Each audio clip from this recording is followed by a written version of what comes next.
আজি মামাই অৰুণোদয় দিছে আৰু সেই অৰুণোদয় টকাটোৱে যদি কাৰোবাৰ ঘৰত সুখৰ ছাঁ পৰিছে আৰু কাৰোবাৰ ঘৰত দুখৰো ছাঁ পৰিছে। চিনাকি থাকিলে একেখন ঘৰতে দুগৰাকী বা তিনিগৰাকীও অৰুণোদয় লাভ কৰিব পাৰে, কিন্তু যদিহে চিনাকি নাথাকে অভাৱী ঘৰৰ মানুহৰ নামো কাটন যাব পাৰে। মানে আজিকালি গাঁৱৰ মানুহে সেই চিনাকি বা হাত দীঘল চাইহে মানুহক সেইবোৰ টকাৰ সাহাৰ্য দিয়ে, কিন্তু দুখীয়া চাই নিদিয়ে। গাঁৱৰ মানুহে এতিয়া মানুহ চাইহে সেই সুবিধাবোৰ দিয়ে, কাৰোবাৰ অভাৱ চাই নিদিয়ে।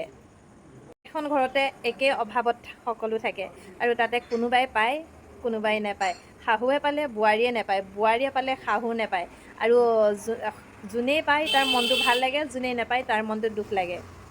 আচলতে পইচাটোক লৈ কোনো দুখ নাই, দুখ লাগে অৱহেলিত হোৱাৰ বাবে, হয়নে নহয়? এতিয়া কাষতে থকা ধনে ধানে ভৰি থকা এখন ঘৰত এগৰাকী বোৱাৰীয়ে বা শাহুৱে পায় আৰু তাতে যদি একেবাৰে খুজি মাগি খোৱা অভাৱী এঘৰে নেপায়, তেতিয়া মনটো আচলতে বহুত বেছি দুখ লাগে। কোনোবাই পায় কোনোবাই নেপায়, এই কথাখিনিৰ বাবে আজি বহুত মানুহে চকু পানী। মোৰ এই কথাখিনি বাৰু আপোনালোকৰ কাৰ কাৰ লগত মিল আছে কমেণ্ট এটা কৰি জনাবচোন।